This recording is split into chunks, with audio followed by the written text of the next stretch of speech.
السلام عليكم ورحمة الله وبركاته. نحمده ونصلي على رسوله الكريم. أما بعد فأعوذ بالله من الشيطان الرجيم. بسم الله الرحمن الرحيم.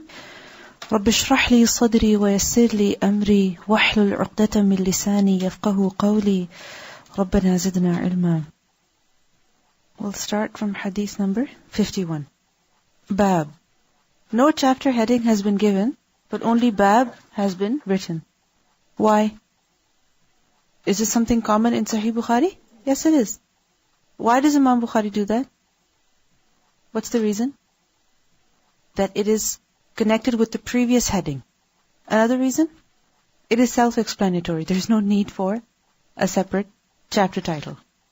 Because as we see that sometimes Imam Bukhari, what he does is that to give the chapter heading, he writes part of the hadith or he summarizes the hadith. Like for example, the hadith that we just learned about Jibreel coming and asking about Iman, Islam and Ihsan, and also Ilm al-Sa'a, Imam Bukhari summarized the entire hadith.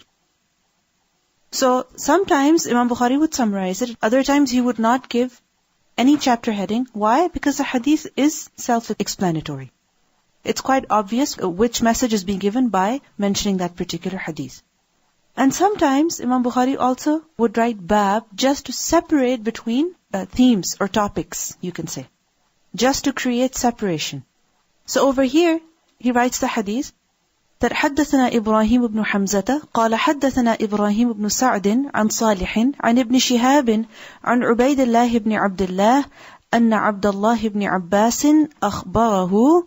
Abdullah ibn Abbas, he narrated him, he informed him. قال, he said, أخبرني أبو سفيان. He said that Abu Sufyan informed me that أن هرقل, that Hiraql, we have read this hadith earlier. Over here, only part of that same hadith is being mentioned.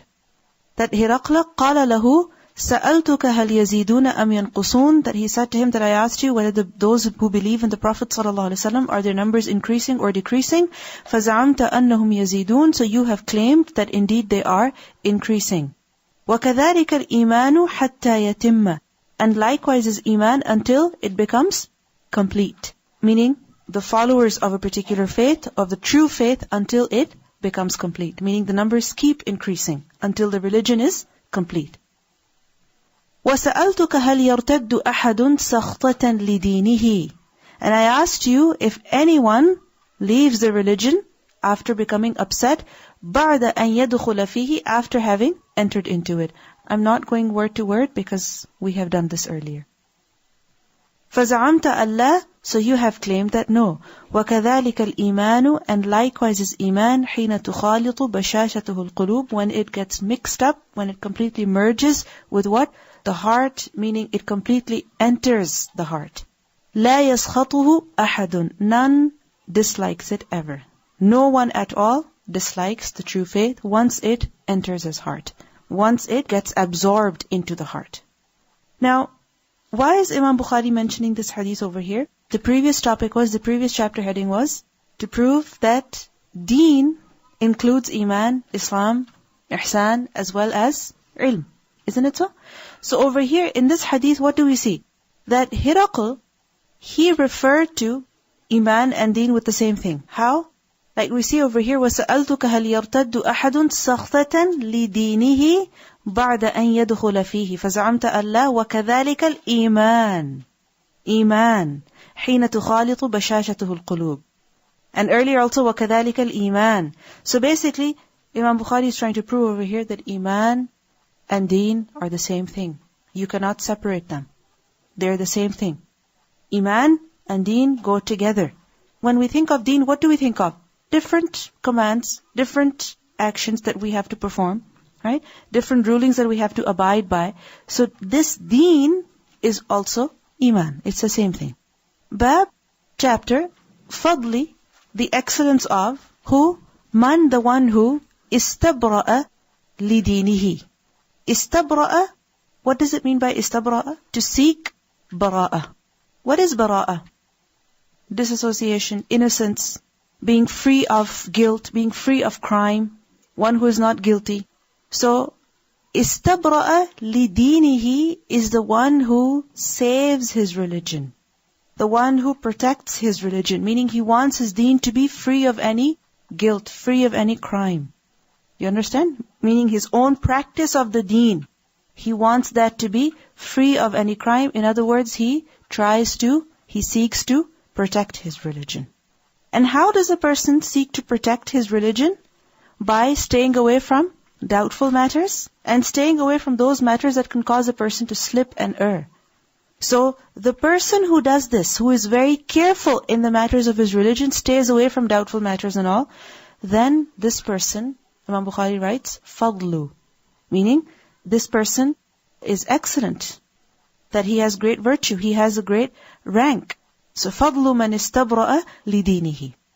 حدثنا أبو نعيم حدثنا زكريا عن عامر قال سمعت النعمان بن بشير يقول, he was saying, سمعت رسول الله صلى الله عليه وسلم يقول, I heard the Messenger of Allah صلى الله عليه وسلم saying, الحلال بين والحرام بين. Al-halal. What is halal? How would you translate that? Lawful matters. What are they? Bayyin, meaning they're clear. And haram, prohibited matters, they're also bayyin, clear. وَبَيْنَهُمَا, and between the two, meaning between the halal and the haram, are what? Mushabbahatun, doubtful matters. And these doubtful matters, لا يعلمها, لا not يعلمها, he knows it. Who does not know it? كثير من الناس, many among the people.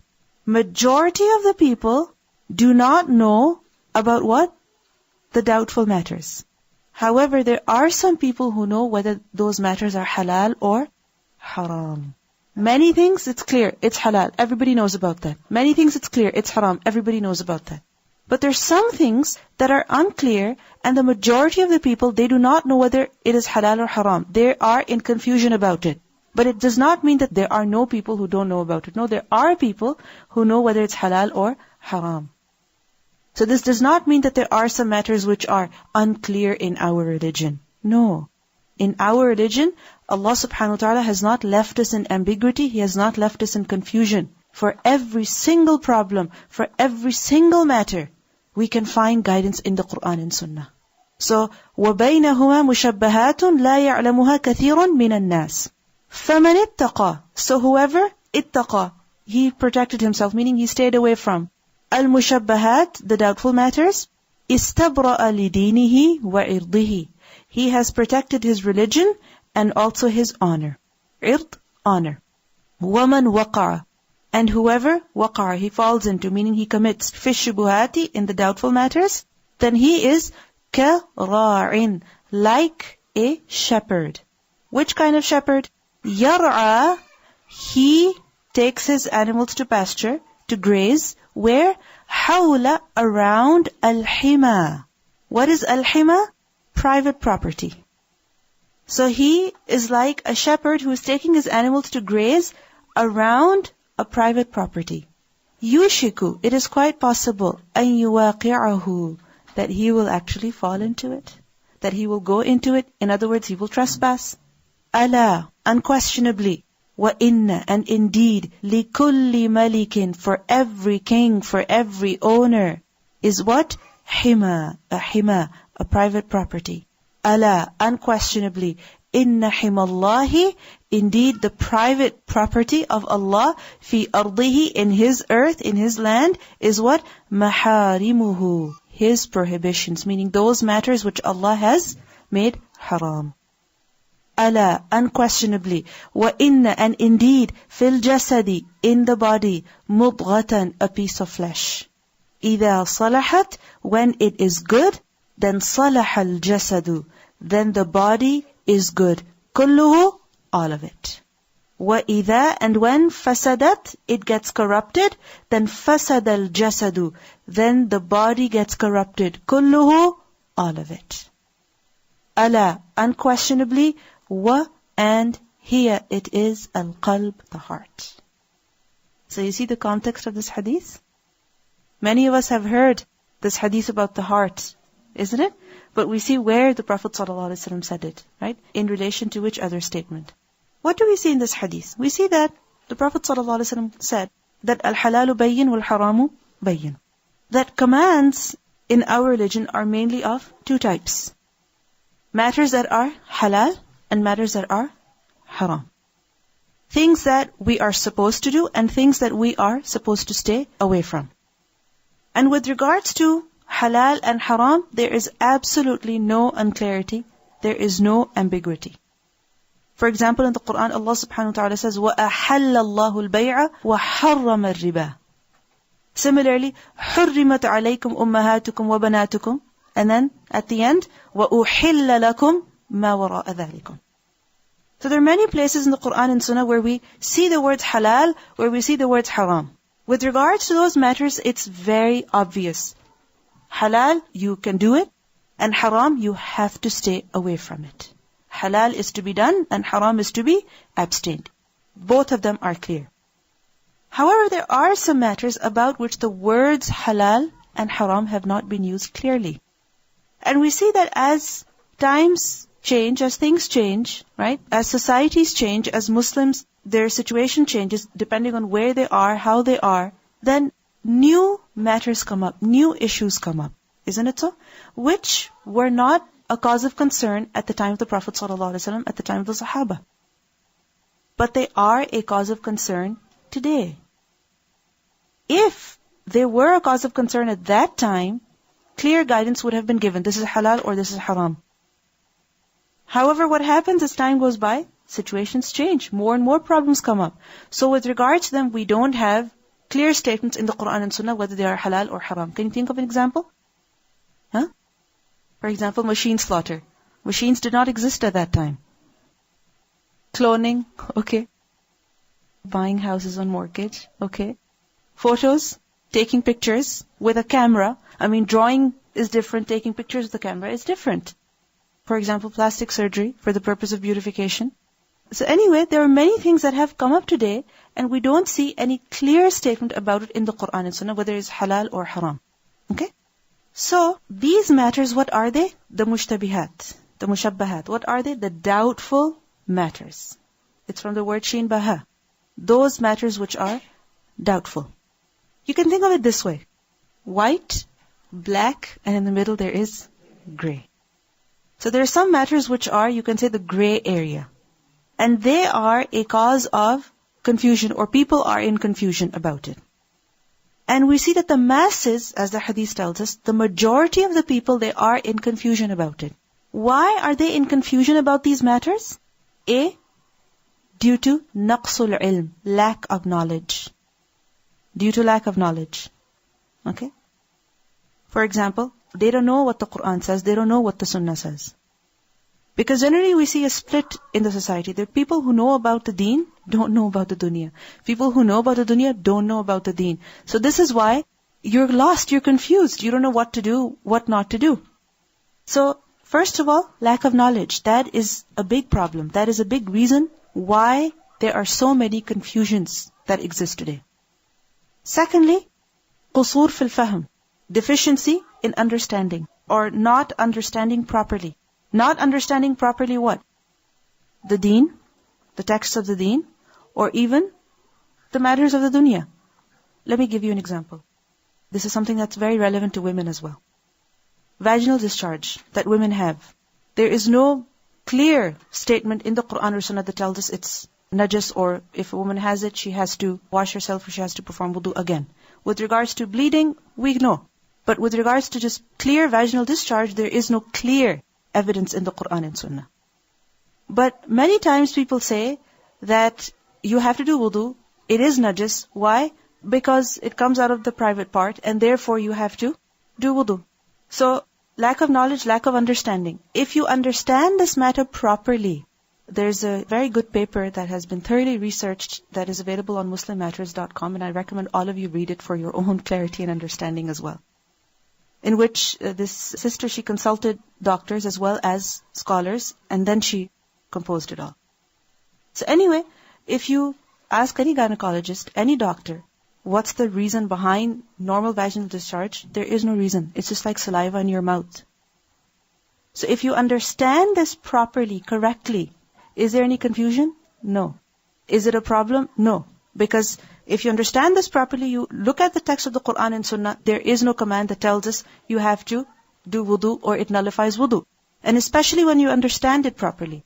So, first reason behind confusion is what? Naqs. Naqs fil ilm. And secondly, qusur fil fahm. About the matter, he eventually said, I think this is something normal. I don't think that it is necessary for wudu. So I was just saying that the fact that he, even though he's a scholar, high-end scholar of the deen, but because he didn't understand what... Exactly. It's the matter that is related to women. Generally people don't talk about it. This is why it was unknown, it was unclear. So when you research it more, when you study it more, when you look at the medical aspect as well, then things become clearer and clearer. Then the third reason behind confusion, behind these ambiguities is su'ul irada, evil intention. What does it mean by that? That people use the texts of the Quran, of the Sunnah. Why? To suit their own desires. They will interpret according to their own bias. And if even sometimes we see that clear texts of the Quran and Sunnah are there, they will turn away from it. For example, we see that matters that are very clear and obvious. For example, when it comes to praying the salah, is there any difference between the salah of men and women except for hijab? No. There is no difference because the Prophet ﷺ said, Sallu kama ra'aytumuni usalli. Isn't it? And the Sahaba, they narrated how the Prophet ﷺ used to pray, and there's so many ahadith which tell us about how he prayed, which tells us that there is no difference between the salah of men and women. However, if you go into certain schools of thought, they will say, for example, a woman has to do sajda in this way. A woman has to stand in this way. She has to bend in this way. What's the evidence for it? What's the dalil for it? And are there not other evidences that contradict that? Of course there are, but they will not go for those evidences. Why? Because it does not suit their desires. So they will disregard that dalil. They will disregard that evidence. And then people are in confusion. Okay, tell me, how am I supposed to pray? So what does it tell us? To get out of confusion, what do we need to do? Gain more knowledge, increase in our understanding, isn't it so? And look at the texts of the Quran and Sunnah with an open heart, with an open mind, not with our bias. Because the one who has a right intention, has a sincere intention, and he strives, he puts in effort, then he will reach the truth. He will find the truth, he will reach it. And even if his final decision on what he's going to do, even if it's incorrect, he will get the reward for his ijtihad. So, the solution to dealing with these problems is what? That we gain knowledge, understanding, and also open up our minds and hearts. And we make dua to Allah subhanahu wa ta'ala, Allahumma arina al-haqqa haqqan warzuqna ittiba'ah wa arina al-batila batilan warzuqna ijtinabah. So what does this hadith tell us? Halal is clear, haram is clear. Between them are matters that are ambiguous, unclear, which are unclear to who? Majority of the people. But this shows that they are not unclear to some people. And those some people are who? Those who have been given knowledge, who have been given fahm, and who look at the text of the Quran and Sunnah with an open heart and mind. But the general rule is that as long as you are in confusion, as long as you are in confusion, you are unclear, what are you supposed to do? The hadith tells us, stay away from doubtful matters. As long as you're in confusion, you're researching, you're trying to figure out, is it okay, is it not okay? What should you do then? Play safe. Better be safe than sorry. Okay? So the hadith tells us that فَمَنِ اتَّقَى الْمُشَبَّهَاتِ اسْتَبْرَأَ لِدِينِهِ وَعِرْضِهِ. The one who stays away from these doubtful matters, he will protect his religion and also his honor. His religion, how will he protect it? Meaning he will be good in his religion in the sight of Allah subhanahu wa ta'ala. He will protect his honor, preserve it. How? That he will be good in the sight of who? People. People will also consider him righteous. So such a person will protect his religion as well as his honor before Allah and also before people. وَمَنْ وَقَعَ فِي الشُّبُهَاتِ. And whoever falls in the shubuhat, whoever commits the shubuhat, indulges in them, then he is like what?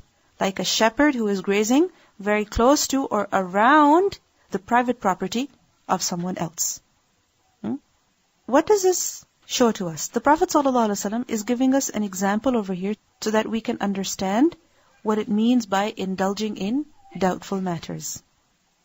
That when a person is indulging in doubtful matters, he will end up committing haram. He will end up committing that which is prohibited. It will lead him to haram. He is more likely to commit the haram. If you think about it, what is a hima? Hima is what? Private property. And this word is actually used for a piece of land which is more green, more lush, okay, much better compared to the area that is around it. However, this piece of land is somebody else's private property, and they have also put a fence around it. Why? So that other people know this is private, we're not allowed to enter it. We're not allowed to go into it. How is this piece of land different from the rest of the area? It is more lush, it is more green, it is much better. So if a shepherd takes his animals around the hima, what's going to happen? The animals are going to go into the hima as well. You cannot control them then, isn't it? You know that you're not supposed to enter, but do your animals know? No. And especially if they're grazing right around the border, then they're definitely going to end up eating something from inside the hima as well, even if they don't enter it. Because animals, they can do that. They can just stand on the border and, stretch out their necks and pick on whatever they want, whatever is accessible. So this will happen. So similarly, the maharim, those actions that are prohibited, what are they? Like the private property of Allah subhanahu wa ta'ala that we're not allowed to enter. We're not allowed to trespass. If we go near it, if we go around it, then we are more likely to enter it, to fall into it. So it's best that a person stays away from doubtful matters and stays away from the haram as well. Question. The private property of somebody, if another person trespasses it, if a person enters it and abuses it, will he be prosecuted? Of course he will be. If he is caught, he will definitely be prosecuted. So if a person indulges in haram, is he punishable then? Yes, he is. Similarly, if you look at the hima, it is more attractive. Why? Because it is more green, it is more lush. The rest of the area, it is not as attractive. If you think about it, the hima is smaller compared to the entire area around it. But what does the shaitan do? What does our nafs do? It makes the hima, the maharim, more attractive. Even if they're not. But shaitan makes it more attractive. So even though everything else is permissible for us, what do we want? That which is prohibited. This is just like in Jannah, Adam a.s. was told, وَكُلَا مِنْهَا رَغَدًا حَيْثُ شِئْتُمَا وَلَا تَقْرَبَا هَذِهِ الشَّجَرَةِ. Eat whatever you want, whenever, how much ever, no restrictions, you're free. However, don't eat of this one tree. That's it. That's the only restriction you have. But what did shaitan do? He made him eat of that tree.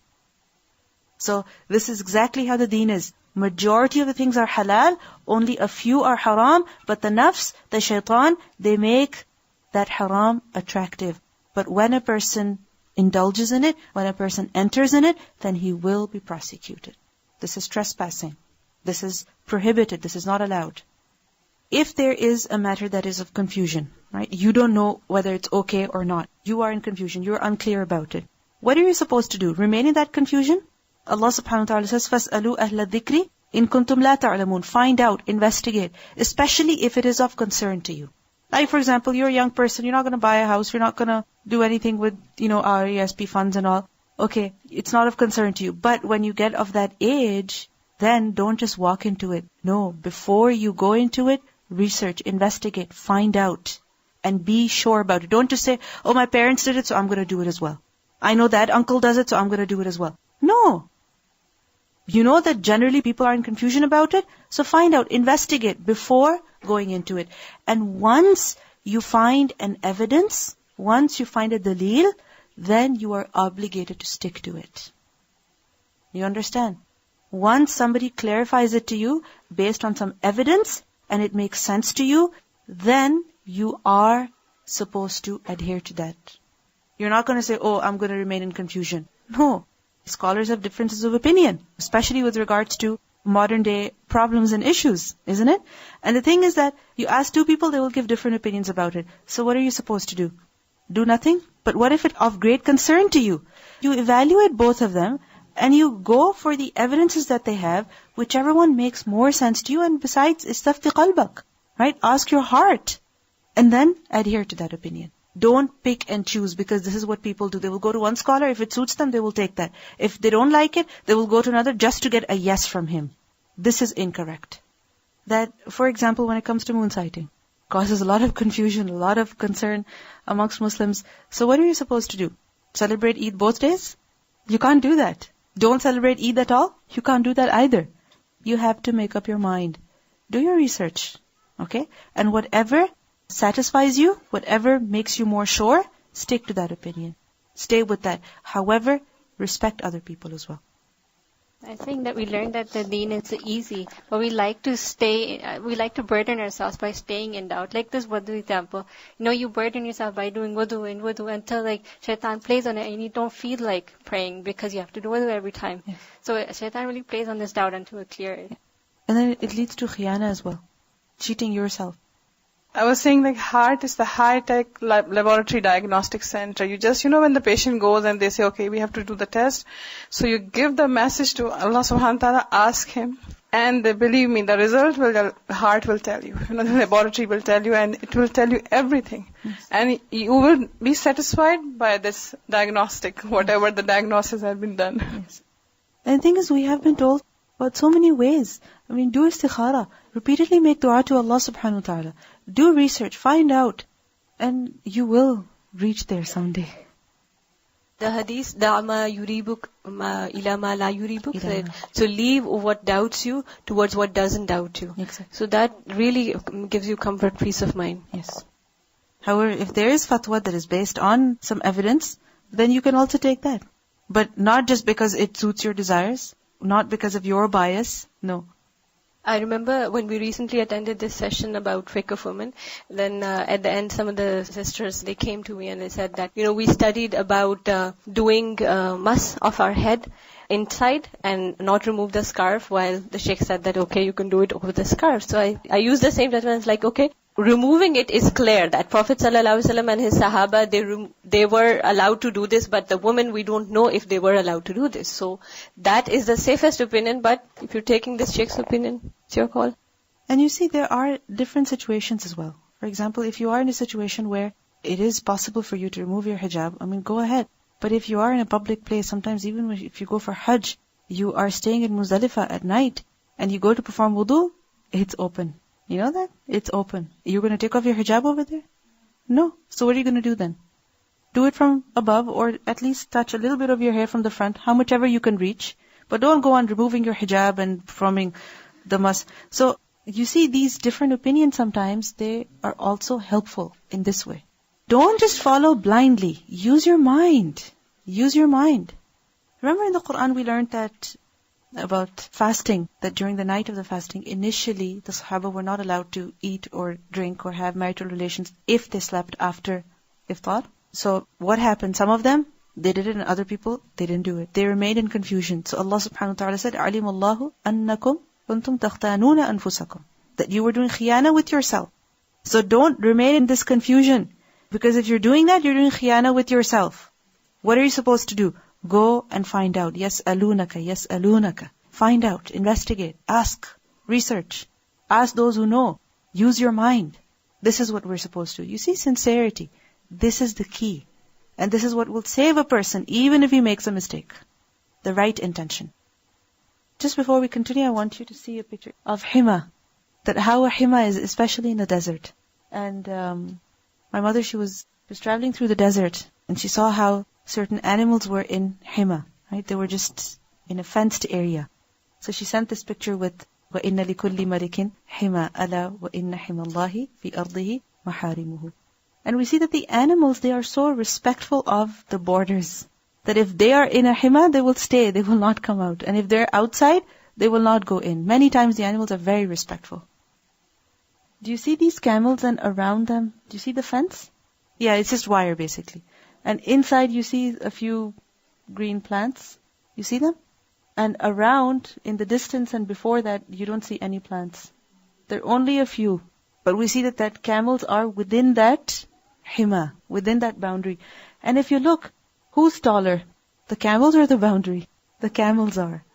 But still they're not trespassing. And if they do trespass, there's a problem.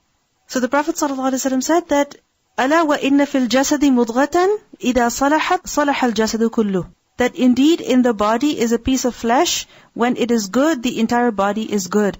And when it is corrupted, then the entire body is corrupted. And what is that piece of flesh? It is the heart. So you have to ask your heart when you are in doubt, when there is confusion, that what am I supposed to do? Just because somebody is telling me to do something or not do something, should I follow them? Does it make sense to me? Am I comfortable with this? Because the stronger the iman is of a person, the more guided his heart is. And the more guided his heart is, the more correct decisions a person will make in whatever he will do. Sometimes it happens that we are in a dilemma. We don't know whether we should follow what other people are telling us or what we know. Isn't it? But then we tell ourselves, you know what, my mother is telling me or my relatives are telling me, forget about it, I'll just listen to them. The other day this girl came up to me, she said that when she was getting married, she used to wear hijab at that time, but everybody told her, this is your wedding day, it doesn't matter, forget about it, forget the hijab, it's okay, it's only one day, no big deal, and you only become a bride once. So she said she took it off, just for that day, and people comforted her that, at least your head is covered with the dupatta.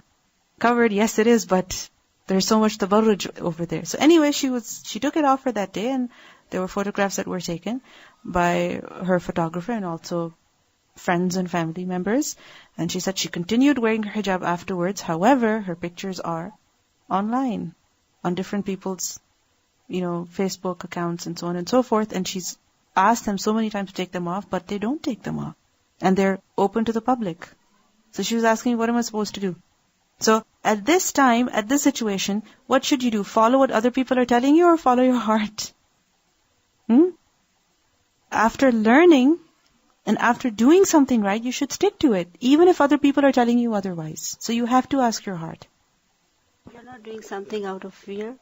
You're doing out of love. You're so much conscious, you don't have to ask. Yes. This is the level of ihsan that you yourself is أَن تَعْبُدَ اللَّهَ كَأَنَّكَ تَرَاهُ. And if that is your stated in everything that you're doing, then you will be careful. So with regard to the heart, we learn in this statement that it is the center of what? The body and the soul. It is the mukh, it is the basis, it is the essence of the body and the soul. Because if the heart is good, the entire body is good. If the heart is corrupt, the entire body is corrupt. And if you think about it, the health of the physical body, what does that depend on? The heart. And the health of your soul also, what does that depend on? The heart. We have to be very, very appropriate in the way that we approach other people when we see them doing something that we don't agree with necessarily. You follow a particular opinion, they follow a different opinion. And if you want to tell them about yours, then tell them in a nice way. Tell them in a respectful way. Don't come down on them. Don't start attacking them. Because when we start attacking them, then what happens is that people become defensive. And even if they agree with what you're saying, they're not going to accept. And they're going to get completely turned off. They're not going to come at all. They're not going to listen at all. Iman increases and decreases. Think about it right now. You may be experiencing increase in Iman. Think about the time when you were experiencing a decrease in Iman. So you were also there one day. And imagine if somebody looked down upon you the way you are looking down upon others today. How would you feel? So we should also remain humble and not become arrogant about the knowledge that we have learned. So with regard to the heart, this statement tells us that it's the center of your body, it's the center of your soul. The heart is what thinks, the heart is on what the entire body depends on. This also shows to us that when the heart decides something, when you decide to do something in your heart, then your body will follow. Whatever is in the heart, the entire body is going to get affected by it. If it's good stuff, the body will be good. What does it mean? That whatever is in the heart will also come out on the jawarih, on the lisan. Because many times people say with a lot of emphasis, at-taqwa ha-huna, at-taqwa ha-huna. That I'm just supposed to have taqwa in my heart, and whatever I do in my actions, you don't have any business with that. I have fear of Allah, you don't see that in my heart. But the fact is that if taqwa is ha-huna, then it should also be ha-huna. She said it is in the fitrah of the human being. In everybody there is a light, and right away it clicks for the green. If you ignore it, it turns into the red. Means then you deviate. So if you consider it, you're successful. So it's in all of us, you can see what is right. You can direct right away. But if you ignore it, you're gone. Yes, very true. So if the heart is good, the entire body is good. Meaning if the heart is correct, if your heart is sincere, If in your heart you have fear, then your body, your limbs will also follow. And then, when you die, the heart is the first organ. And if it stops working, then the rest of the body will follow. The first one, the first organ that's made, that starts to function, right? And the rest of the body follows. If the heart does not pump, the rest of the body will not grow. And once the heart stops, the rest of the body will also stop. If it continues, the rest of the body will also continue. The fasad of the heart, that if the heart is corrupted with ill intention, with bias, with desires, with marad, the diseases of the heart, which are shubuhat and shahawat. So if the heart is corrupted, then the rest of the body will also follow.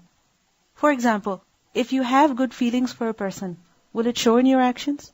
Yes. But if you have bad feelings, will that show? Yes. If you have khushu' in your heart, meaning in your heart you have fear of Allah, will your body will also focus? Yes. But if the fear is not in the heart, then can the rest of the body follow? It cannot. So this is applicable in every situation, in everything. Let's continue. Bab ada'ul khumusi min al-iman. Paying the khumus is part of iman. What is al-khumus? The 1/5. The 1/5 portion of the war booty. We have learned about it in Surah Al-Anfal. Can you open up? Find the ayah in which the distribution of the Anfal is mentioned, how it is to be distributed. Yes. Recite the ayah properly. وَاعْلَمُوا أَنَّمَا غَنِمْتُم مِّن شَيْءٍ فَأَنَّ لِلَّهِ خُمُسَهُ وللرسول ولذي القربى واليتامى والمساكين وابن السبيل إن كنتم آمنتم بالله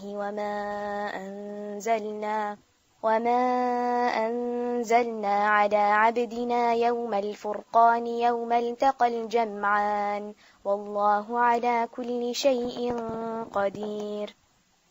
So in this ayah we are told about the distribution of war booty, right? That the 4 parts go to who? The soldiers. And the 5th, who does that go to? Allah and His Messenger. And who? Dhil Qurba wal Yatama wal Masakin wa Ibn Sabil. So giving the khumus, this is what? A part of Iman. This is also a sign of Iman. What's the hadith for that? حدثنا علي بن الجعدي قال أخبرنا شعبة عن أبي جمرة قال كنت أقعد مع ابن عباس. Abu Jamra, he said that كنت أقعد, I used to sit مع ابن عباس, with Ibn Abbas رضي الله عنه. Why? Why do you think somebody would sit with Ibn Abbas?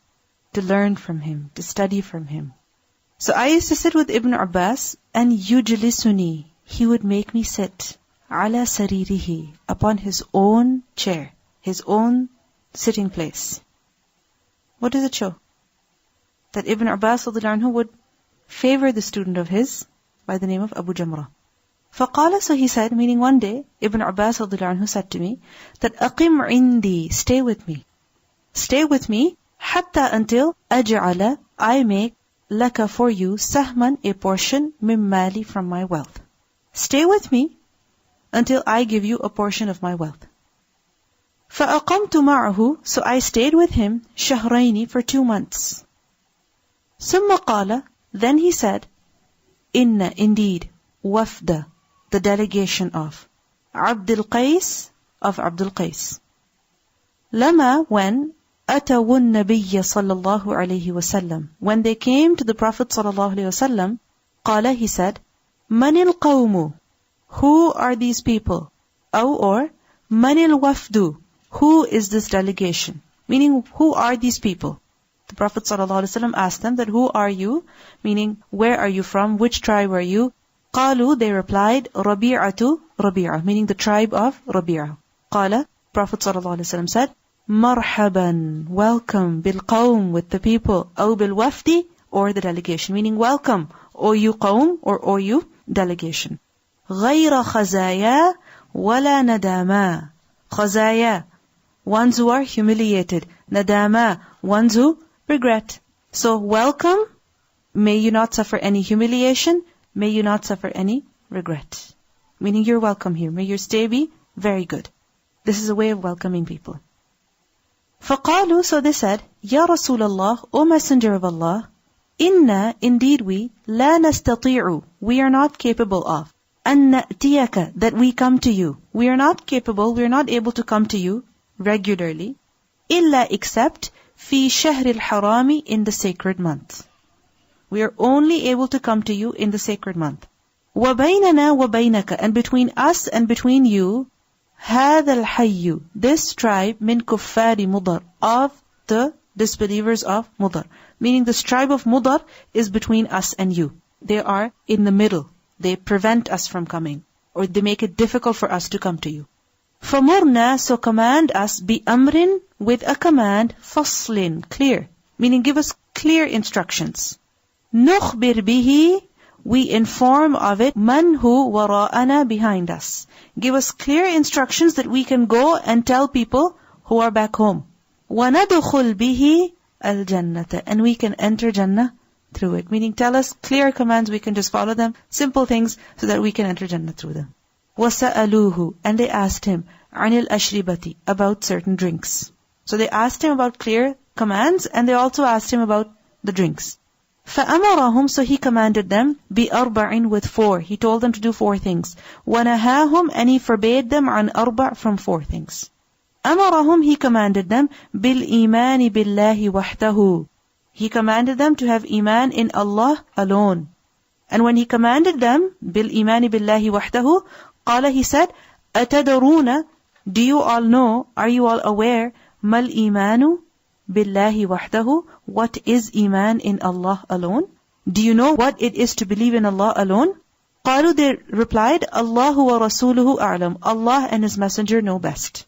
قَالَ, he said, شَهَادَةُ, bearing witness, Allah ilaha illallah, that there is no God worthy of worship but Allah, wa anna Muhammadan Rasulullah, and that Muhammad sallallahu alaihi wasallam is the messenger of Allah. Wa iqamu salati, and establishing the salah, wa ita'u zakati, and giving the zakah, wa siyamu Ramadan, and fasting in the month of Ramadan, wa an tu'tu, and that you all give, min, from al-maghnami, the war booty. How much should you give? Al-khumus, the 1/5. This is what iman is. وَنَهَاهُمْ, and he also forbade them, عَنْ أَرْبَعٍ, from 4 things. And what is it that he forbade them from? عَنِ الْحَنْتَمِ, from the hantam, وَالدُّبَّاءِ, and the dubba, وَالنَّقِيرِ, and the naqir, وَالْمَزَفَّةِ, and the mazaffah, وَرُبَّمَا, and perhaps, قَالَ, he said, al-muqayyir, the muqayyir. So, mazaffat and muqayyir, what are they? The same thing. وَقَالَ, and he said, احفظوهن, memorize them, meaning memorize the things that I've taught you. وَأَخْبِرُوا, and inform bihinna, with them, man wara'akum, those who are behind you. Meaning memorize these things that I've told you, and tell the people back home about them as well. Now in this hadith, what has been mentioned? That the Prophet ﷺ commanded them 4 things. The first thing that he commanded them was what? Iman billah. And then the Prophet ﷺ explained what iman was. Are the rest of the 3 things mentioned in this version? They're not mentioned over here. Do you see the hadith? أَمَرَهُمْ بِأَرْبَعٍ. What were those 4 things? Only one is mentioned. Iman billahi wa rasuli. The rest are not mentioned. The things that he forbade them from, they are mentioned over here. What do we see in this hadith? That Abu Jamrah, he is narrating this hadith from who? Ibn Abbas radhiyallahu anhu. And Abu Jamrah was a student of Ibn Abbas. And we see that the way Ibn Abbas treated him, that he would make him sit on his sarir, right next to him, in other words. He would make him sit right next to him, and then he also asked him to stay with him, and he also offered to give him money to sponsor him for something. What does it show? That Ibn Abbas liked Abu Jamrah a lot. He gave him a lot of importance. He gave him special attention. Why? Because he must have seen some potential in him. He must have seen something good in him. This is why he gave him all that importance. What does it show to us? That a teacher may give special attention to a student if he sees potential in him. And if he does so, this is not favoritism, like we call it. If ever a particular student is being favored by a teacher, we become very upset. This is favoritism, this is bias, this is not fair. No. If the teacher is preferring a certain student, there is a reason behind that. There has to be a reason behind that. So, other people should not feel envious. And why is it that the teacher would prefer the student? Why would he give him special attention? Why? Just because he has good qualities, but why is he giving him extra attention?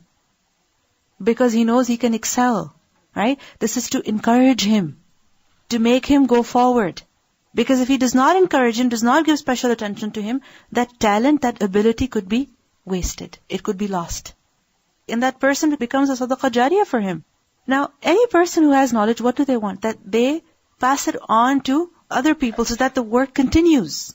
Isn't it? And with their death, when they're gone, the knowledge is not gone. Rather, it continues. So Ibn Abbas anhu also, he gave special attention to Abu Jamrah because of this reason. He wanted him to learn from him so that he could pass it on. He saw potential in him. And if ever a student is preferred by his teacher, he should not become proud of himself. Okay? Rather, he should be grateful for this fadl of Allah that yu'tihi man yasha. It's not given to everybody. It's only given to some people. And if a person has been given that, then he should be grateful to Allah subhanahu wa ta'ala. Where other people are not to be envious, the student who is being favored should also not become proud. And at the same time, he should also be careful about what he says, what he does, because it might, instill bad feelings, ill feelings in other people. And besides that, the student, if he is being given special attention by the teacher, then the student should also make himself available. These days what has happened is that teachers are chasing the students. Please do this, please do this. Why? Because they see some potential in the student. But what does the student do? They're too busy, they're too distracted. They have other priorities, they want to do something else. If the teacher is giving attention to you, make use of that attention. Make use of that opportunity. Don't waste that opportunity. Because it's a huge favor. So where the teacher is making themselves available, we should also make ourselves available and not lose that chance. So we see here that Ibn Abbas anhu, he would make him sit right next to him, and then he also asked him to stay with him. Why did Ibn Abbas anhu ask him to stay with him? Because he said, stay with me, perhaps I can give you a portion of my wealth. Why did he do that? It is possible that Abu Jamrah desired to go for jihad and he could not afford to do so. So Ibn Abbas anhu said that you stay with me and whatever money I will get, I will give you some so that you can go for jihad. So in other words, he offered to sponsor him. He offered to take care of his finances, his expenses. So if our expenses are being taken care of, then what should we do? Waste that time? No. Take use of that opportunity, grab that opportunity and learn the best that you can. Because many times it happens that students are sponsored fully or, partly. But what do? They're very casual in their studies. Very casual. This is not the right way. If an opportunity has been given to us, the headache has been taken away from us, then we should spend our night and day in learning. Make use of that opportunity. So Ibn Abbas anhu offered him, and Abu Jamrah, he took that offer. He accepted that offer. And he stayed with Ibn Abbas for 2 months. For 2 months he stayed, and then he said after 2 months, Ibn Abbas taught me this hadith. It wasn't that those 2 months Ibn Abbas didn't teach him anything, no. He just remembered that after 2 months, he narrated this hadith. And what was this hadith? It was the one about the wafd of Abdul Qais. This hadith, Imam Bukhari referred to it earlier as well. Where? In the chapter of Iman, Islam and Ihsan, the hadith of Jibreel. So he referred to this hadith as well. And why did he refer to it? To show that Iman includes what? Islam, or Iman, Islam, Ihsan, all of them together are Deen. So we see here that this wafd came. What is a wafd? Wafd is a delegation, a group of people that have been sent. A delegation, a group of people that have been sent. And this was a delegation sent by who? Abdul Qais. This is why it's called the wafd of Abdul Qais. Abdul Qais was a person. He sent this delegation to the Prophet ﷺ. And when these people came to the Prophet ﷺ, he asked about who they were. Why did he ask as to who those people were? Why did he ask about their tribe, where they had come from? Why? Is it important to know about the people who are in front of you? Yes. Because if you know them, only then you can treat them accordingly, in the way that is appropriate. The Prophet ﷺ said, أَنزِلُ النَّاسَ مَنَازِلَهُم. People in their appropriate positions, meaning treat them according to who they are, according to their status. For example, if there is a faqir, if there is a poor person, He doesn't know how to eat with a fork and knife. He doesn't know how to, wear a napkin around his neck. Or he doesn't have the proper etiquette of eating a particular kind of food. Are you going to serve that food to him and embarrass him? Should you do that? No. Similarly, if there is a person who is well off and you know that, they know about the different types of cuisines and they eat a certain type of food, then what should you do? Just give them plain bread? No. Anzilun nasa manazilahum. Treat people according to their position. So this is why the Prophet ﷺ would ask about who those people were. And that's another reason that they had come to learn the deen. And the Prophet ﷺ inquired about who they were so that he could teach them accordingly. If there is a person who is knowledgeable already, then what do you tell them? What do you teach them? Basics? No. You teach them about higher level stuff, more academic stuff, more advanced stuff. But if a person does not even know the basics, then what are you supposed to teach them? The basics. So, this is why the Prophet ﷺ would ask about the people who came to visit him. And this is an etiquette that we must also adopt. That when we're talking to people, be familiar with them. See who they are. Give relevant examples. Give them information that they can actually benefit from, not information that is completely irrelevant. And we see that the Prophet ﷺ welcomed them in a very warm way, in a very good way. And we see that Rabi'a, the tribe of Rabi'a, after they introduced themselves, they complained about the tribe of Mudar, that these people are between us and you, and these people are disbelievers, and they prevent us from coming. This is why it's not possible for us to come to you except in the sacred months. We see that the tribes of Rabi'a and Mudar, they were at war. Rabi'a had become Muslim and Mudar were still disbelievers. And whenever Rabi'a would travel towards Medina, the Mudar tribe would be on their way. So since they were on their way, they would attack them. So this is why it was very difficult for the tribe of Rabi'a to come visit the Prophet ﷺ regularly. So this time when they came, they asked him for clear instructions that please tell us everything that is necessary for us to know through which we can enter Jannah.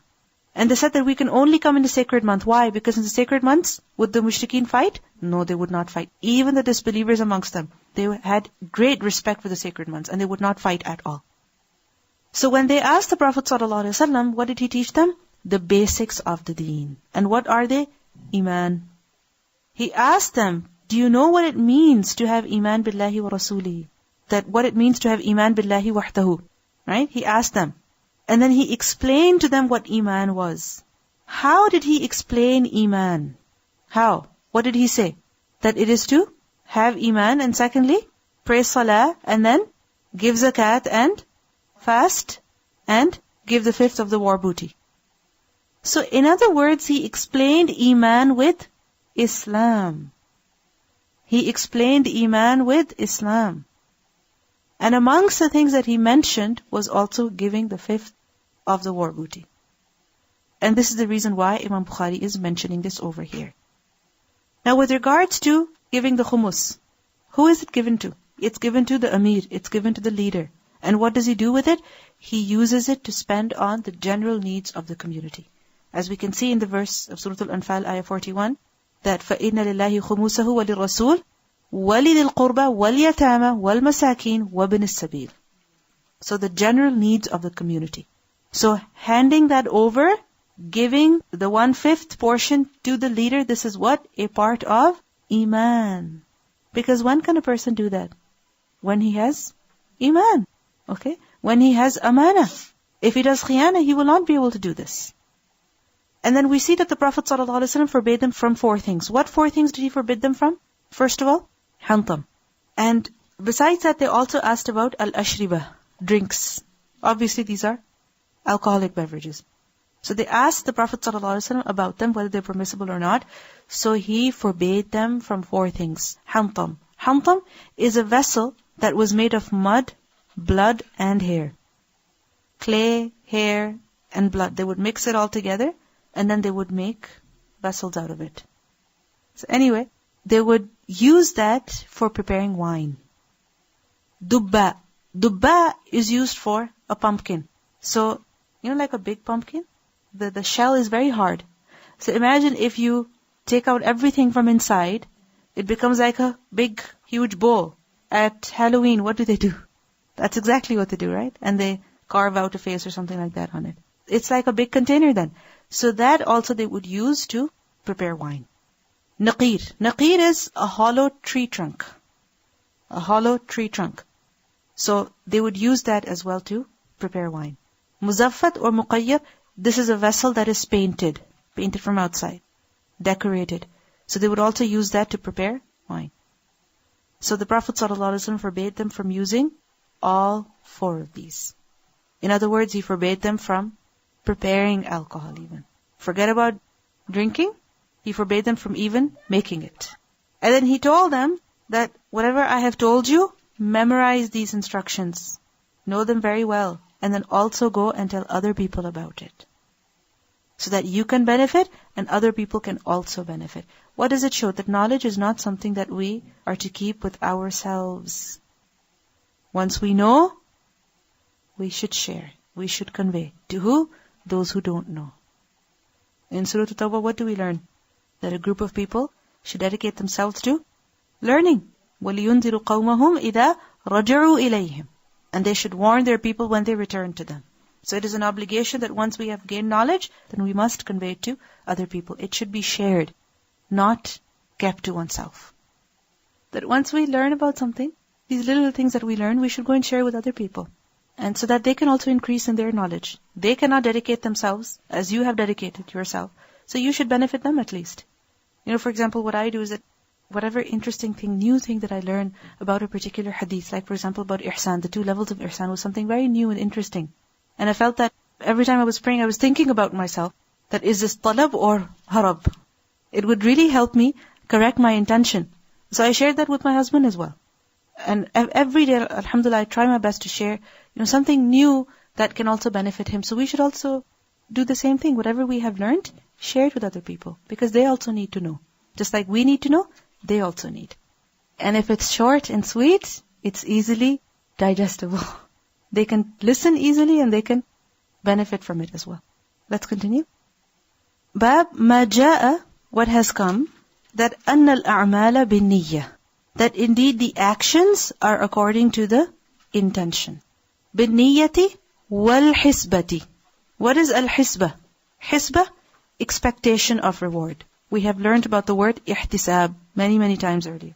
So, أَنَّ الْأَعْمَالَ بِالنِّيَّةِ وَالْحِسْبَةِ, actions are according to the intention and the expectation.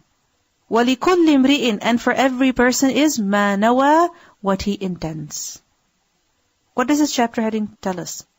That every person, whatever action he does, the reward of that action is according to the intention and the expectation. Why he's doing it, what he wants from it. وَلِكُلِّ امْرِئٍ مَا نَوَى. فَدَخَلَ فِيهِ, so included in it, included in what? He refers to what? That al-a'malu bin-niyyati wal-hisbati. Included in this is what? Al-imanu, iman, wal-wudu'u, and wudu, wal-salatu, wal-zakatu, wal-hajju, wal-sawmu, wal-ahkam. Al-ahkam meaning all the commands of the deen. So in other words, for every single command of the deen, from iman to the different actions that we have to perform, the a'mal are according to the niyyah and the hisbah. When you perform wudu, this is an amal. So the a'mal are what? According to the niyyah and the hisbah. Similarly, when you perform salat, it's an amal. The reward will be according to niyyah and hisbah. So فَدَخَلَ فِيهِ الْإِيمَانُ وَالْوُضُوءُ وَالصَّلَاةُ وَالزَّكَاةُ وَالْحَجُّ وَالصَّوْمُ وَالْأَحْكَامُ. All the ordinances, all the commands of the deen are included in this. وَقَالَ اللَّهُ تَعَالَى, and Allah subhanahu wa ta'ala has said, قُلْ say, كُلٌّ يَعْمَلُ عَلَى شَاكِلَتِهِ, that every person, he does work according to his shakilah. Imam Bukhari explains shakilah as عَلَى نِيَّتِهِ, according to his intention. So every person, whatever he is doing, he's doing it based on some intention. And the reward will be according to that intention. وَنَفَقَةُ الرَّجُلِ عَلَى أَهْلِهِ يَحْتَسِبُهَا صَدَقَةً. He's quoting a part of hadith over here, which he will mention later, that even when a person spends on who? عَلى أَهْلِهِ, on his family, he expects reward for it, then that is in fact is sadaqah. So every cent, every penny that a person spends on his family, then hoping for reward from it, then that action even, that expenditure even is a sadaqah. So in other words, spending is an act. If he does it with the right niyyah and also hisbah, then he will get reward for it. وَقَالَ, and he said, meaning the Prophet ﷺ has also said, وَلَكِنْ جِهَادٌ وَنِيَّةٌ, but jihad and niyyah. This is also part of a hadith in which the Prophet ﷺ said that there is no hijrah after today. Okay? Meaning a person cannot gain the same reward like the Prophet ﷺ, the Sahaba gained by their hijrah at that time. No person can reach that level of reward. However, he can reach that same level. How? By jihad and by niyyah, by intention. So, over here Imam Bukhari is mentioning the importance of the correct intention and how that is also necessary for our actions to be acceptable, for our actions to be rewardable, and that every action can become righteous if done with the right intention. Obviously, the right way is also necessary. حدثنا عبد الله بن مسلمة قال أخبرنا مالك عن يحيى بن سعيد عن محمد بن إبراهيم عن علقمة بن وقاص عن عمر أن رسول الله صلى الله عليه وسلم قال الأعمال بالنية. The actions are according to the intention. وَلِكُلِّ امْرِئٍ مَا نَوَى, and for every person is what he intends. فَمَنْ كَانَتْ هِجْرَتُهُ إِلَى اللَّهِ وَرَسُولِهِ, so whoever's hijrah is towards Allah and His Messenger, فَهِجْرَتُهُ إِلَى اللَّهِ وَرَسُولِهِ, so his hijrah is to Allah and His Messenger. وَمَنْ كَانَتْ هِجْرَتُهُ لِدُنْيَا يُصِيبُهَا, and whoever's hijrah is for dunya, which he tries to attain, أَوْ امْرَأَةٍ يَتَزَوَّجُهَا, or a woman he wishes to marry, فَهِجْرَتُهُ إِلَى مَا هَاجَرَ إِلَيْهِ, so his hijrah is to that which he has immigrated to. This hadith is similar to what we learned at the beginning of this book. However, you can see a slight difference in the text. How? We learned earlier, إِنَّمَا الْأَعْمَالُ بِالنِّيَّاتِ. Over here, what do we read? بِالنِّيَّةِ. Scholars have said that what this means is that actions are different. Al-a'mal. Actions are of different types. However, the intention has to be one and same. An-niyyah. You understand? Actions are different types, but your intention should be the same. And which is? For Allah. Ikhlas. Lillah. Okay? So, إِنَّمَا الْأَعْمَالُ بِالنِّيَّةِ. Only one intention. That is what is acceptable. Any other intention? Not acceptable. So, إِنَّمَا الْأَعْمَالُ بِالنِّيَّةِ. There is also a difference in أَوْ امْرَأَةٍ يَتَزَوَّجُهَا. Earlier we have learned يَنْكِحُهَا. So, what do we learn in this hadith? That when a person does something, then his reward will be according to his intention, according to his expectation. In this hadith in particular, we learned that the reward will be according to the intention. In the second hadith, we learned that the reward is according to the expectation. حدثنا حجاج بن منهال قال حدثنا شعبة قال أخبرني عدي بن ثابت قال سمعت عبد الله بن يزيد عن أبي مسعود عن النبي صلى الله عليه وسلم قال إذا أنفق الرجل, when a man spends على أهله, upon his family, يحتسبها, he expects it, meaning the reward, فهو له, so it is for him, صدقة, a charity. Meaning when a person spends on his family, expecting reward for it from who? Allah subhanahu wa ta'ala, then that action becomes what? Charity, sadaqah. That spending on the family becomes sadaqah. Nafaqah, expenditure. إِذَا أَنفَقَ الرَّجُلُ عَلَى أَهْلِهِ. Nafaqah, what is it? All expenditures are included in this. Those that are wajib on a person, those that are an obligation on a person, as well as any other expenditure. But over here in particular, we see that when a person spends on his family, spending on the family is what? It is an obligation.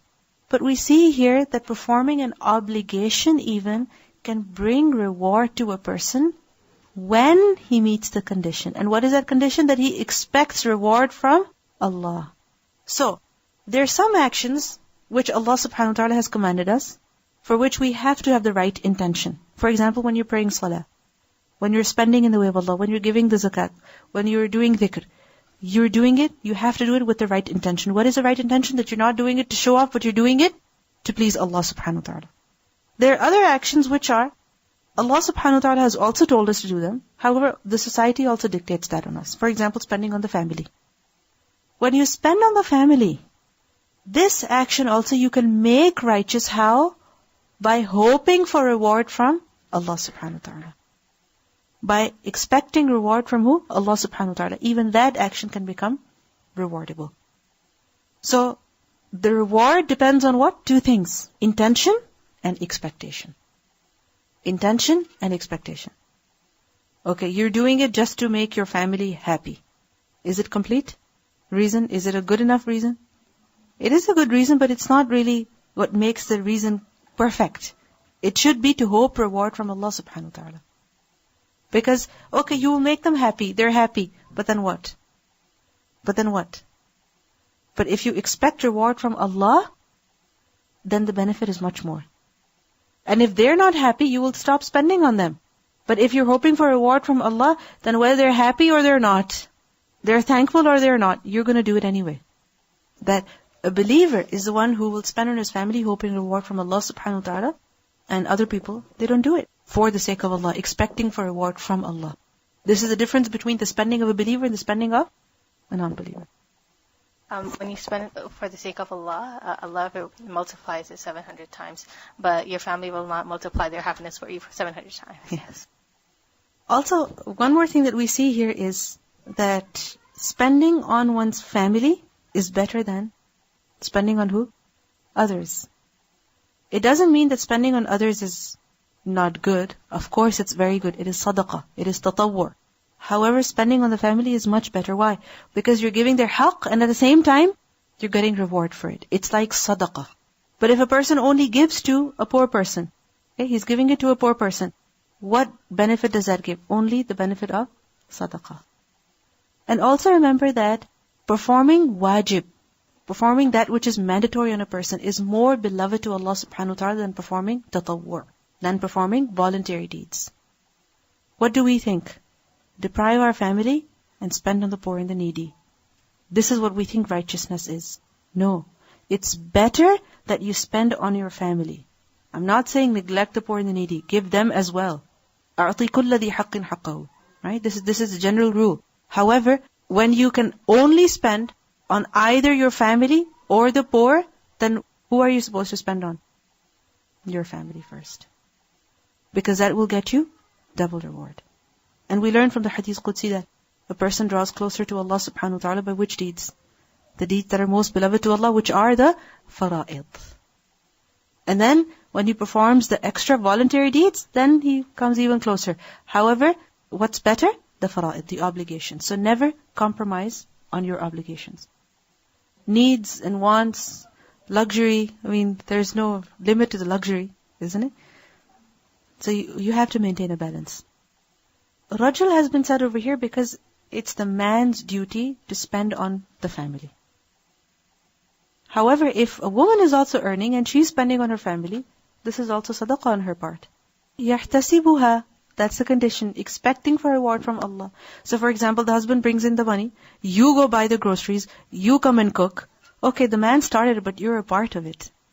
So you're buying groceries and you're cooking and you're cleaning and you're feeding. If you expect reward from Allah for that, that is also a sadaqah. Kids, they want many things from them. And of course, for the tarbiyah, you need to teach them the meaning of no as well. Like, everything they can't get it. But if you have this intention that this is a sadaqah from me because I'm just giving them, they want something, they want to enjoy something. So that could come in this category too? Yeah, sometimes you're letting your children enjoy. There is no harm in that. As long as it's within reasonable bounds and limits, it's harmless. And in fact, it should be done. Okay, if children want something once in a while, then there is no harm in giving it to them. Okay, treat them. Make the intention that you're doing it for the sake of Allah, and then later, is it wasted, or can you make the intention later when you remember and say, ask Allah to accept that deed? Okay, so you're doing something and you don't have that intention in your mind active. You don't have it active in your mind, then are you going to get the reward or not? The thing is that when a believer does something good, for example, you're praying salah, you're giving sadaqah, in the back of your mind, you are doing it for the sake of Allah subhanahu wa ta'ala. It's not humanly possible that you have the intention active in your mind all the time. You're not programmed to behave that way. Because we're human beings and we develop habits. Okay, when we develop habits, our mind is not, active as much. However, it doesn't mean that we completely disregard the intention and we don't worry about it at all. No, we should keep questioning ourselves, keep asking ourselves. Okay? Inshallah. Let's continue. حدثنا الحكم بن نافع قال أخبرنا شعيب عن الزهري قال حدثني عامر بن سعد عن سعد بن أبي وقاص أنه أخبره أن رسول الله صلى الله عليه وسلم قال إنك indeed you لن تنفق نفقة, you will never spend any نفقة, any expenditure, تبتغي بها, that you seek through it وجه الله, the face of Allah, إلا except أجرت عليها, you will be rewarded for it.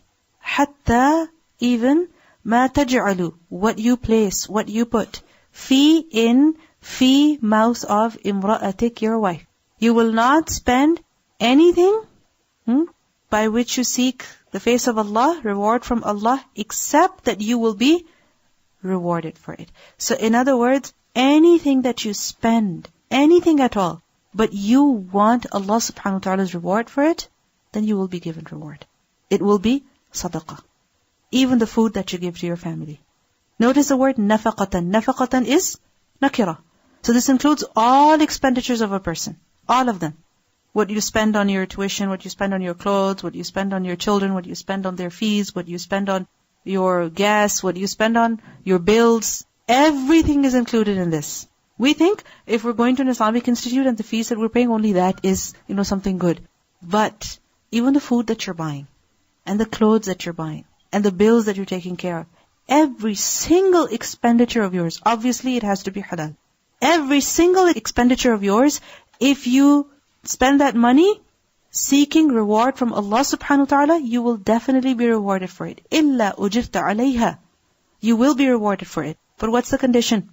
What's the condition? تَبْتَغِي بِهَا وَجْهَ اللَّهِ. That is the condition. Because many times when we have to pay the fees or when we have to, take care of our bills, we're like, what is this? Since I've had kids or since I've moved here or since I've started this, so many bills. No, this is a part of life, and if you're doing it for the sake of Allah, you're actually getting rewarded for it. A person might think, before when I was not going here, before when I was not studying this, I would have this much money left every single month. I could save. Now, I cannot even save. But think about it this way. You're investing this in the akhirah. By asking him your need, that this way you can earn reward. Instead of complaining here and there, remind him, a sweet reminder that whatever you're spending on me, actually you are doing a sadaqah. So next time you want something, ask him, would you like to give some sadaqah? Let's go shopping. Go ahead. Every expenditure that every action that you do, if you have this intention of seeking the wajh of Allah, inshallah you'll be rewarded for it. That this shows that every action should be purposeful. Not that we're spending here randomly, spending there randomly, without even thinking. No, every action should be done for a reason. Of course, and the chores around the house, they become easier.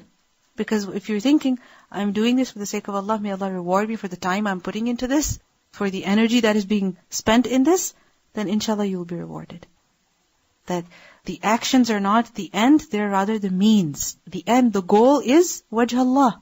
So don't get stuck in the means. Oh, this is too much, this is too difficult, or that we like it too much that we forget wajh Allah and we just get lost in our laundering and cleaning and shopping. The fact that you're pleasing Allah subhanahu wa ta'ala because you're doing it for your family, because this is one of your things that you have to do. I said you look at it that way and you will enjoy doing it and it'll get finished faster because you have an intention that I want to do something else and then you want to do something for the sake of Allah. You're doing everything for the children and family, but it's for Allah. If you look at it that way, like some of them say, I hate cooking. I said, don't say that. Say you're doing it for the pleasure of Allah subhanahu wa ta'ala because you're feeding your family, which is your haqq. Yes. So just take it that way. Don't complain. Of course. And we see that the example that is given over here is of the food, the morsel of food that a man gives to his wife that he puts in her mouth. Why is this said? Because when a person puts a morsel of food in the mouth of the other, this is especially between husband and wife, this increases love. But this does not mean that if husband wants reward, then he has to give every morsel. He has to feed his wife like a child, otherwise he will not get the reward. No. What it means is, every morsel of food, meaning every little bit that you spend on your family, you are rewarded for it. And if you go the extra step that you actually take the food and you feed that as well, that will bring you more reward. And then we learned about the iman, and we are going ahead, and now it's the expectation. Does it mean that why the reason this hadith is here, that only having niyyah is one thing, but expecting is something more? Means the more you have iman, then it means just making niyyah is a small thing. Then you're expecting, you have more yaqeen that, oh Allah, I expect it from you. So does it something to mean with the iman? Here one iman level, and then when you start expecting. The thing is that iman is like the foundation, and on the basis of that is the correct intention, and on the basis of that is expectation of reward as well. And the thing is that expecting reward is necessary because Allah subhanahu wa ta'ala is very generous, right? He is ash-shakur, He is the one who is very, very appreciative. So when He appreciates so much, and when He is so generous, then we should also hope for reward from Him and not other people. So this is founded on iman. Okay, it's a result of iman. And then also it's important that we expect reward from Allah subhanahu wa ta'ala, because Allah is the only one who can give reward. Other people, they cannot give that reward. Only Allah can. And also Allah subhanahu wa ta'ala says that I am as my servant thinks I am. I am as my servant thinks I am. If you expect reward, then Allah will not disappoint you. If you want more, He will not disappoint you. But if you expect that, oh, my deeds will be wasted and nothing will be given to me, then Allah is as you expect Him to be. Yes, some people are more conscious about it. Okay? They desire it more. And other people are not that conscious about it. And this is again founded on iman. If a person has more iman, he knows about the reward that Allah subhanahu wa ta'ala has prepared, then he desires it even more. The more interested a person is in the reward, he will desire it. And the thing is that your action is also according to your expectation. If you expect more reward, then you will do more. If you expect better reward, you will perform better. The women who are ungrateful, that a man will do ihsan on her for ad-dahr, and then she will say, I have never seen anything good from you. And she forgets that He is the one who brings the money, He is the one who brings the food, and that is what we eat, and that is what we grow on, and we waste all of His ihsan. And we don't look at it that every expenditure of His is sadaqah. He's getting rewarded for it, and we completely nullify that as if He did nothing. Waste it. Thinking it is such a mercy of Allah subhanahu wa ta'ala, whatever we spend is what basically He has given us. And then He's making that a means of seeking wajh Allah. We're completely enveloped in His mercy for gaining something that He has given to us in the first place. Yes. That He is the one who gives us, then He is the one who gives us tawfiq, and on top of that, He is the one who gives reward as well. This is how generous He is. These are the chances that are available for us to excel, but still, those who are negative, what will they say? There is no hope for me. There is hope for everyone as long as you want it. So in these ahadith, what do we see? That for every action that we do, even if it's spending money, even if it's performing an obligation, we should do it with the right intention and also with good expectation. Expecting reward from Allah subhanahu wa ta'ala. Hoping for it. Inshallah, we'll conclude over here. سبحانك اللهم وبحمدك نشهد أن لا إله إلا أنت نستغفرك ونتوب إليك. السلام عليكم ورحمة الله وبركاته.